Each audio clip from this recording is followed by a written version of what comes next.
কোনো নারী যদি দুনিয়াতে একের অধিক বিবাহ করে তবে জান্নাতে স্বামী রূপে কাকে পাবেন, এ নিয়ে হাদিসে কি উল্লেখ আছে, ইসলামিক বিশ্লেষকরাই বা কি বলছেন এ সম্পর্কে, জান্নাতে তিনি ঠিক কোন স্বামীর সঙ্গ পাবেন, প্রথম জন নাকি দ্বিতীয় জন নাকি দুজনেরই, এই বিষয়টি অনেকের মনে প্রশ্ন আসলেও উত্তরটা হয়তো অজানা রয়ে আছে। তাই এই বিষয়ে যদি কারো প্রশ্ন থেকে থাকে সম্পূর্ণ ভিডিওটি দেখুন এবং ভিডিওটি শেয়ার করে আপনার অন্য সকল মুসলিম ভাই ও বোনদের এ সম্পর্কে অবগত করে দিন। তো চলুন আলোচনা শুরু করা যাক। মূলত একজন নারী জান্নাতে কাকে স্বামী হিসেবে পাবে তা নির্ভর করে এই 6টি অবস্থার উপর। এর মধ্যে একটি হলো বিয়ের আগেই মৃত্যু, অর্থাৎ অবিবাহিত নারীর মৃত্যু ঘটলে। ইসলামিক স্কলাররা বলেন দুনিয়াতে যদি কোনো নারীর বিয়ে না হয় এবং তার আগে যদি সে মৃত্যুবরণ করে তবে জান্নাতে তাকে আল্লাহ রাব্বুল আলামিন দুনিয়ায় মৃত্যুবরণ করা এমন একজন অবিবাহিত পুরুষকে তার জীবন সঙ্গী করে দিবেন, যা দেখে সেই বান্দার চোখ জুড়িয়ে যাবে। কেননা জান্নাতের সুখ সম্ভার শুধু পুরুষের জন্য নয় বরং নারী পুরুষ উভয়ের জন্যই। আর জান্নাতের নিয়ামতের মধ্যে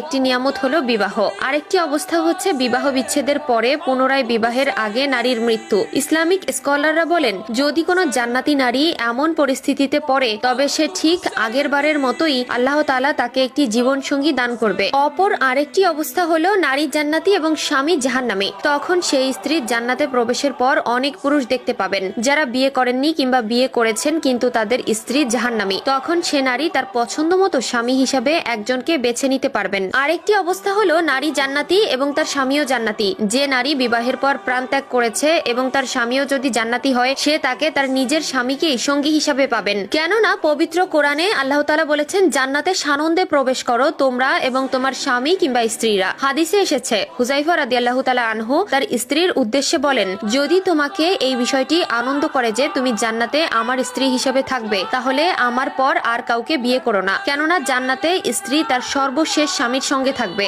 এ কারণে রাসূলুল্লাহ সাল্লাল্লাহু আলাইহি ওয়াসাল্লামের চলে যাওয়ার পর তার স্ত্রীরা অন্য কারো সাথে বিবাহ বন্ধনে আর আবদ্ধ হয়নি। যে জান্নাতি নারীর স্বামী পরপারে গমন করেছে এবং তিনি বাকি জীবন বিয়ে ছাড়াই কাটিয়ে দিবেন তার অবস্থাটিও আগের অবস্থার মতোই হবে। আরেকটি অবস্থা হলো স্বামীর প্রাণ ত্যাগের পর অন্যত্র বিয়ে করা জান্নাতি নারী। নারীর স্বামী চিরতরে চলে গেছেন, এরপর তিনি অন্য পুরুষকে বিয়ে করেছেন কিন্তু তার আগের স্বামী এবং পরের স্বামী দুজনেই জান্নাতি। এমতো অবস্থায় সেই নারী যতই বিবাহ করুক না কেন জান্নাতে তিনি তার সর্বশেষ স্বামীকেই সঙ্গী হিসাবে পাবেন। কারণ আবু দারদা রাদিয়াল্লাহু তাআলা আনহু থেকে বর্ণিত নবীজি সাল্লাল্লাহু আলাইহি ওয়াসাল্লাম বলেন একজন নারী তার সর্বশেষ স্বামীর জন্যই জান্নাতে বরাদ্দ থাকবেন। তাই প্রিয় দর্শক, যদি আপনি আপনার বর্তমান স্বামী বা স্ত্রীকে নিয়ে সুখী থাকেন এবং জান্নাতে তাকেই একান্ত সঙ্গী হিসাবে কামনা করেন তবে আপনার স্বামী বা স্ত্রী মৃত্যুবরণ করার পরে দ্বিতীয় বিবাহ বন্ধনে আবদ্ধ হবেন না। যদি